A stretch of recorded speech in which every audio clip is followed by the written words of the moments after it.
और lie detector test में आज बात करेंगे तीसरा विश्व युद्ध भड़काने वाले यार गद्दार की है। ये जानने से पहले ये समझ लीजिए कि दुनिया के सबसे बड़े सैन्य संगठन नेटो में फूट पड़ सकती है, जिसकी वजह बनेगा इजराइल, क्योंकि नेटो के दूसरे सबसे ताकतवर देश तुर्की ने आशंका जताई है कि इजराइल उस पर हमला कर सकता है। सोचिए, अगर इजराइल ने उस पर हमला कर दिया तो क्या होगा? यकीनन अमेरिका को नेटो या फिर इजराइल में से किसी एक को चुनना पड़ेगा। अब सवाल यह है कि अमेरिका किसे चुनेगा? आपको दिखाते हैं एक रिपोर्ट। तीसरा विश्व युद्ध कराने वाले यार गद्दार का सच।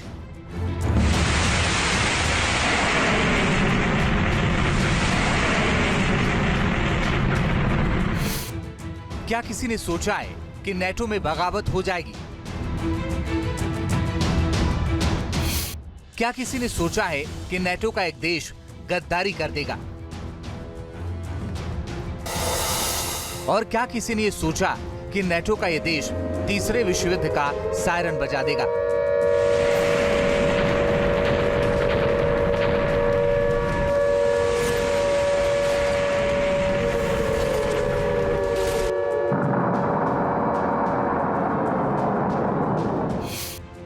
जी हां, दुनिया का सबसे मजबूत सैन्य संगठन माने जाने वाले नेटो में फूट पड़ सकती है, और फूट की वजह बना है इजराइल। लेकिन क्यों और कैसे, ये हम आपको आगे बताएंगे।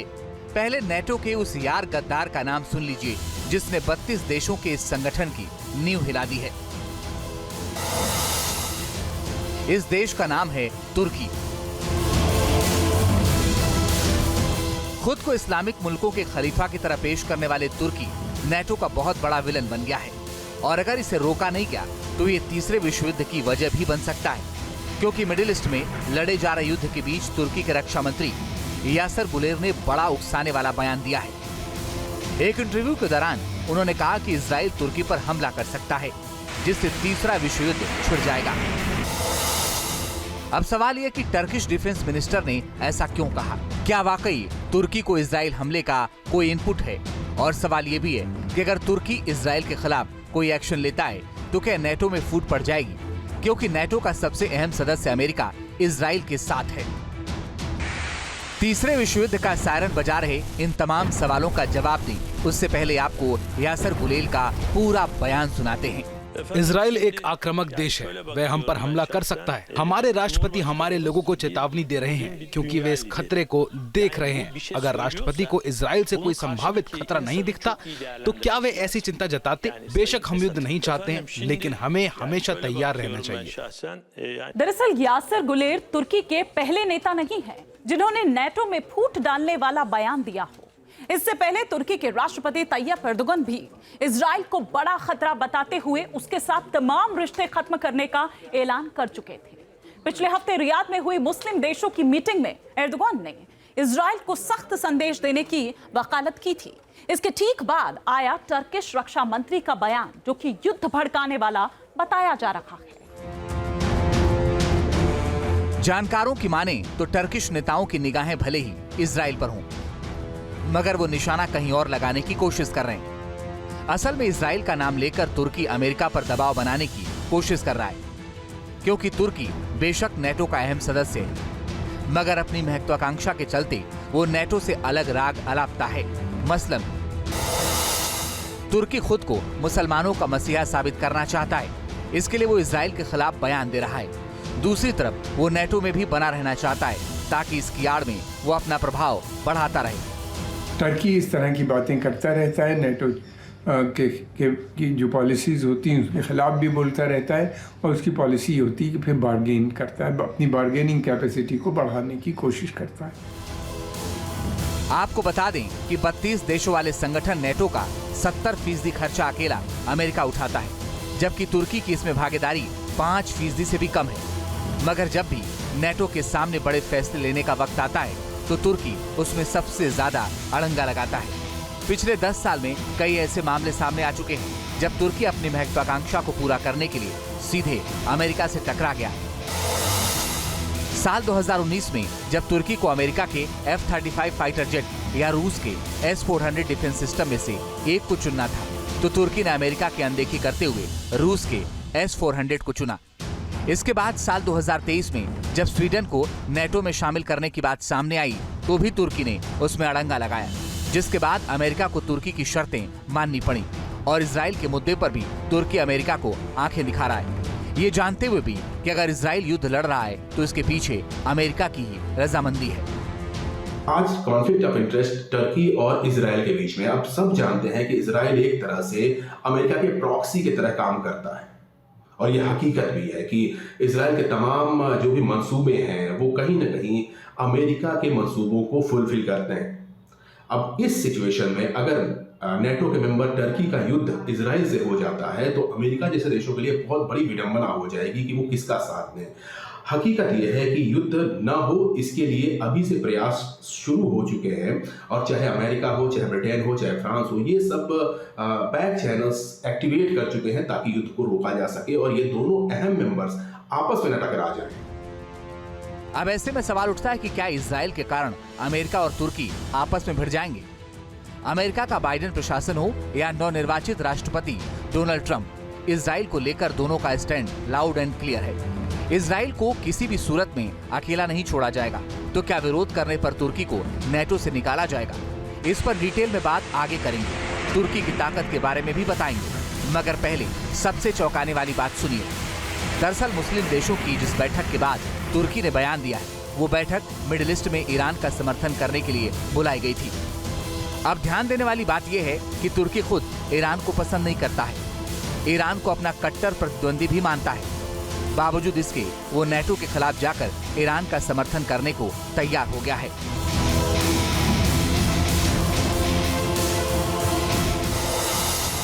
अब एक सवाल आपके जहन में ये भी उठ रहा होगा कि ईरान से तुर्की की दुश्मनी क्या है, तो इसे भी ठीक से समझ लीजिए।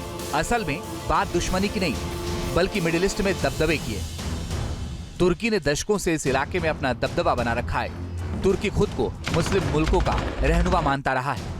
ग्लोबल मिलिट्री स्ट्रेंथ इंडेक्स की रिपोर्ट में तुर्की को मध्य पूर्व क्षेत्र का सबसे ताकतवर देश बताया जाता है।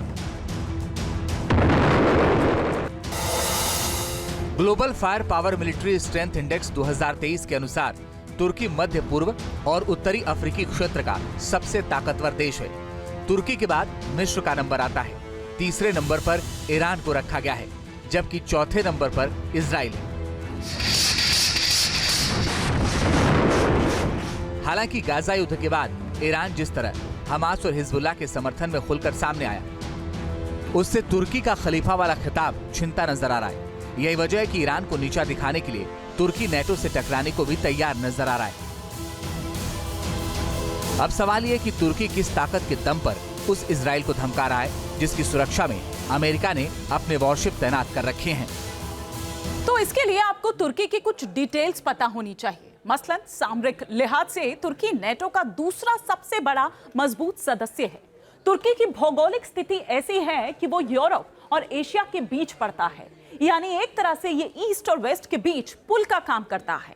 गाजा युद्ध में नेटो के लिए तुर्की की भूमिका भले ही अहम ना हो, लेकिन यूक्रेन युद्ध में तुर्की की अहमियत बहुत ज्यादा है, क्योंकि वो तुर्की ही है जिसने युद्ध की शुरुआत में ब्लैक सी के भीतर रूस को रोकने का काम किया।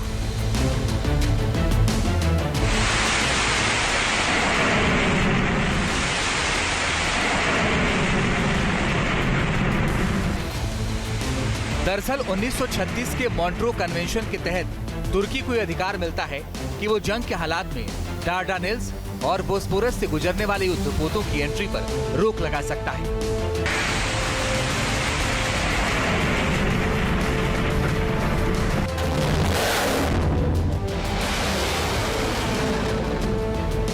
खास बात यह कि इस अधिकार का इस्तेमाल करके तुर्की एक बार रूस के 6 युद्धपोतों और एक सबमरीन को ब्लैक सी में दाखिल होने से रोक चुका है।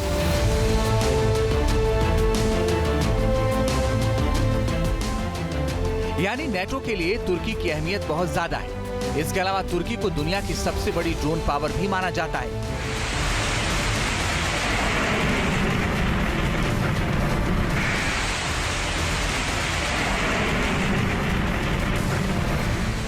यूक्रेन युद्ध में तो तुर्की के अकेले TB2 ड्रोन ने ही रूस की नाक में दम कर दिया था।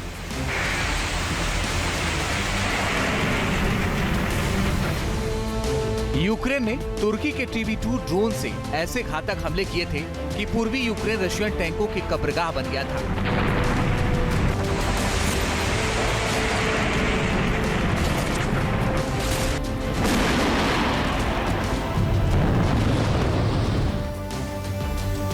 आपको बता दें कि अमेरिका और चीन को पीछे छोड़कर तुर्की दुनिया का नंबर 1 ड्रोन पावर बन चुका है। पूरी दुनिया में हमलावर ड्रोन्स की जितनी भी बिक्री हो रही है उसमें से 65% ड्रोन तुर्की सप्लाई करता है, जबकि सिर्फ 26% ड्रोन्स की आपूर्ति करता है। अमेरिका का ड्रोन बाजार घटकर सिर्फ 8% रह गया है।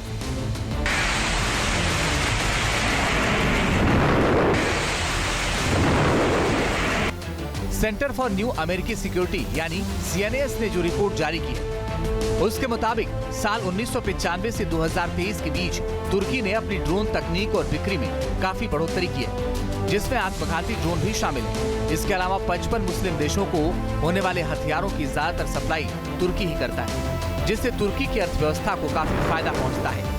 बता दें कि मिडिल ईस्ट में अपनी ताकत बढ़ाने के लिए तुर्की लगातार अपने रक्षा बजट को बढ़ा रहा है, जो अभी $47 बिलियन तक पहुंच गया है। देखिए, अगर इजराइल और तुर्की के बीच युद्ध के हालात बनते हैं तो एक बात तो तय है कि अमेरिका इजराइल को हथियारों की कमी नहीं पड़ने देगा, लेकिन अमेरिकी हथियारों को हटा दें तो तुर्की और इजराइल की सेनाएं आमने सामने कहां ठहरती है, ये ग्राफिक्स के माध्यम से हम आपको समझाने की कोशिश करते हैं। ये देखिए, तुर्की और इजराइल में कौन आखिर सबसे दमदार है। उधर इजराइल आप देख रहे हैं और साथ ही साथ यहाँ तुर्की आप देख रहे हैं। एक्टिव सैनिक और जो रिजर्व सैनिक है उनकी क्या संख्या है, ये हम आपको इस ग्राफिक्स के माध्यम से बता रहे हैं कि अभी जो एक्टिव सैनिक इजराइल के पास है वो है 1,70,000, लेकिन वहीं अगर हम बात करें तुर्की की तो 3,55,000 एक्टिव सैनिक तुर्की के पास है। और रिजर्व में अगर हम बात करें कि जिनको कभी भी अगर ये पोजीशन लेने के लिए कहा जाता है, कमांड दी जाती है, तो फिर रिजर्व सैनिकों की संख्या है 4,65,000। और वहीं अगर हम बात करें तुर्की की तो 3,79,000 संख्या रिजर्व सैनिकों की तुर्की के पास है। इसके अलावा अगर हम बात करें कुल एयरक्राफ्ट्स की तो इजराइल के पास 612 एयरक्राफ्ट है, जबकि तुर्की की अगर बात करें तो उससे थोड़ा ज्यादा बल्कि डबल आप यहां पर कह सकते हैं कि 1,069 यहां पर कुल एयरक्राफ्ट की संख्या तुर्की के पास है। फाइटर जेट्स की अगर बात करें तो 240 इजराइल के पास है, जबकि अगर फाइटर जेट तुर्की की बात करें तो उसके पास 205 कुल एयरक्राफ्ट है। इसके अलावा अगर हम अटैक हेलीकॉप्टर की अगर बात करें तो इजराइल के पास 48, जबकि तुर्की इसमें कहीं ज्यादा इजराइल के आगे टिकता है। अगर बात करें तो 502 अटैकिंग हेलीकॉप्टर उसके पास है। इसके अलावा युद्धक अगर हम टैंक की बात करें तो 1,370 इजराइल के पास है, जबकि तुर्की के पास 2,231 युद्धक टैंक जो हैं वो हैं। इसके अलावा आर्म्ड व्हीकल की अगर बात करें तो आर्म्ड व्हीकल की संख्या 43,407 इजराइल के पास है, जबकि 55,104 तुर्की के पास है। सबमरीन की संख्या की अगर बात करें तो सिर्फ 5 इजराइल के पास है, जबकि तुर्की के पास 22 सबमरीन्स हैं। तो ये ताकत का जिक्र हम यहां पर कर रहे हैं। डिस्ट्रॉयर ना तो इजराइल के पास है ना ही तुर्की के पास है। फ्रिगेट की भी अगर हम बात करें तो फ्रिगेट भी ना ही इजराइल के पास है और ना ही तुर्की के पास। लेकिन न्यूक्लियर हथियारों की अगर हम बात करें तो इस पर 80 इजराइल के पास है, जबकि तुर्की यहां पर कमजोर पड़ता नजर आता है इजराइल के मुकाबले। अब सवाल ये कि क्या अमेरिका या नेटो के दूसरे देश तुर्की जैसे ताकतवर देश की अनदेखी करते हुए उसे नेटो से बाहर कर सकते हैं?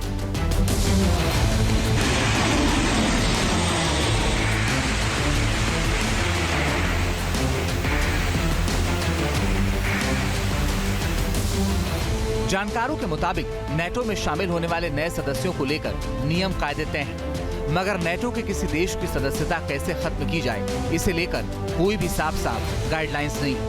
हालांकि कुछ नियम जरूर बने हैं जिसका इस्तेमाल करके देश को अलग थलग किया जा सकता है। मसलन अगर कोई देश नेटो के बाकी सदस्यों से अलग राय रखता है और बार बार अपने वीटो का इस्तेमाल कर रहा हो, जिससे नेटो का मुख्य उद्देश्य और इसकी संरचना प्रभावित हो रही हो, तो बाकी सदस्य अहम मुद्दों पर होने वाली बैठकों में इसे इनवाइट न करके अपना दबाव बना सकते हैं। हालांकि इजराइल के मामले में अगर तुर्की अमेरिका को आंख दिखाने की कोशिश करता है तो डोनाल्ड ट्रंप नेटो से अलग हट सकते हैं, जिसके बाद नेटो कमजोर पड़ जाएगा और इसका ज्यादा वजूद नहीं रह जाएगा। Team news nation. News nation अब व्हाट्सएप पर खबरों की ताजा अपडेट के लिए न्यूज नेशन के इस क्यूआर कोड को स्कैन करें